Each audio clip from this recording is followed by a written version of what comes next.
पुण्यातील मोशीमधल्या waste to energy प्रकल्पातील इमारत कोसळल्यानंतर गेल्या 16 तासांपासून बचाव कार्य युद्धपातळीवर सुरू आहे। आतापर्यंत एकूण 9 जणांना सुखरूप बाहेर काढण्यात आलेलं आहे। पथकाला आता यामध्ये यश आलं। यापूर्वी 6 जणांची सुटका करण्यात आलेली होती, तर आता आणखी 3 जणांना बाहेर काढण्यात आलेलं आहे।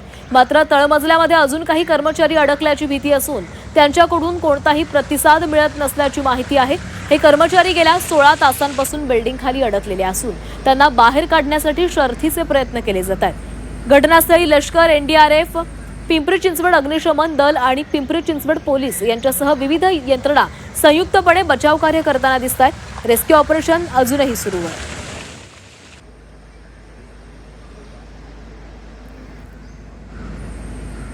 मोशी इथं कचरा डेपोमध्ये कचऱ्याचा ढीग पडून इमारतीची जी दुर्घटना झालेली आहे त्याचं रेस्क्यू ऑपरेशन जे आहे ते अजूनही सुरू आहे।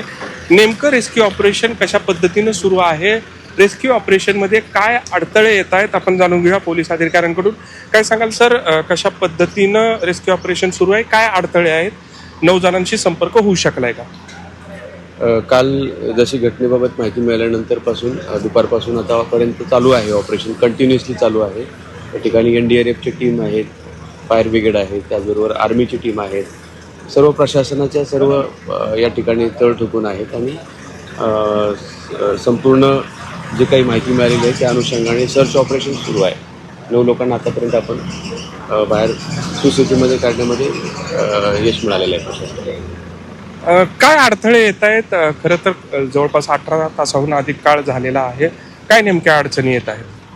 अडथळे म्हणजे या ठिकाणी संपूर्ण कचरा बाजूला आहे, तो कचऱ्याचा ढीग बाजूला करावा लागत आहे आणि ते सगळे करत असताना थोडा त्याच्यामध्ये वेळ जात आहे, परंतु सर्च ऑपरेशन कंटिन्यू चालू आहे। कैलासपुरी, झी मीडिया, पिंपरी चिंचवड।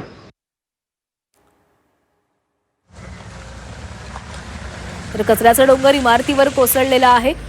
अजूनही 9 जण या ढिगाऱ्याखाली अडकल्याची भीती आहे, त्यामुळे त्यांना बाहेर काढण्याचे प्रयत्न केले जात आहेत।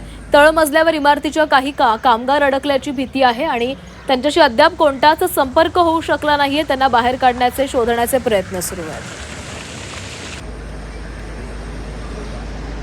आणि या संदर्भामध्ये अधिक बोलणार आहोत, आमचे प्रतिनिधी कैलासपुरी आपल्यासोबत आहेत। कैलास, गेल्या 16 तासांपासून या ठिकाणी बचाव कार्य आणि शोधकार्य सुरू आहे। तळमजल्यावर काही कामगार अडकल्याची शक्यता आहे, माहिती आहे, आणि त्यांच्याशी मात्र कोणताच संपर्क अद्याप झाला नाही। सध्या त्या ठिकाणी काय स्थिती आहे? बचाव कार्य जे आहे ते युद्ध पातळीवर सुरू आहे। सर्वच यंत्रणा ज्या आहेत ते हे बचाव कार्य करण्यामध्ये व्यस्त आहेत। कॅन्टीन मध्ये 9 जण अडकल्याची जी शक्यता आहे ती शक्यता गृहीत धरून या सर्व यंत्रणा ज्या आहेत त्या कॅन्टीन मध्ये पोहोचलेल्या आहेत। या कॅन्टीन मध्ये ज्या ठिकाणी हे कर्मचारी अडकल्याची शक्यता आहे त्या ठिकाणी मोठ्या प्रमाणात राडारोडा जो आहे तो पडलेला आहे आणि त्याचबरोबर कॅन्टीन मधले टेबल, खुर्च्या ज्या आहेत त्याही त्या ठिकाणी असल्यामुळे जिथं हे लोक जे आहेत अडकल्याची शक्यता आहे त्या ठिकाणी जाण्यामध्ये अडचणी येत आहेत। मात्र एनडीआरएफ, लष्कर आणि अग्निशमन दलाचे जे जवान आहेत त्यांच्याकडून या ठिकाणी कटरच्या साह्याने हे टेबल, खुर्च्या जे आहेत ते तोडण्याचं काम सुरू आहे। सर्वात महत्वाची गोष्ट म्हणजे कॅन्टीनच्या ज्या भागात हे नागरिक अडकल्याची शक्यता व्यक्त करण्यात येत होती तिथपर्यंत जाण्यात जे बचाव कार्य करणारे रेस्क्यू टीम आहे त्यांना यश आलेलं आहे। मात्र प्रचंड राडारोडा आणि टेबल, खुर्च्या सर्व आडव्या असल्यामुळे त्या ठिकाणी जे आहे ते जाण्यामध्ये अडथळे येत आहेत। मात्र प्रयत्न जो आहे तो पूर्ण युद्ध पातळीवर सुरू आहे आणि लवकरात लवकर या 9 जणांना सुखरूप बाहेर काढण्याची आशा जी आहे ते सर्वजण व्यक्त करत आहेत।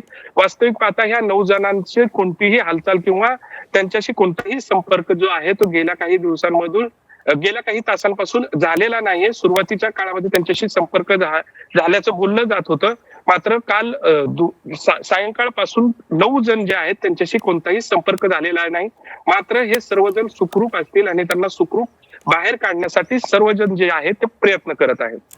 नक्कीच कैलास, वेळोवेळी ही अपडेट तुमच्याकडनं घेत राहणार आहोत। धन्यवाद दिलेल्या माहितीसाठी।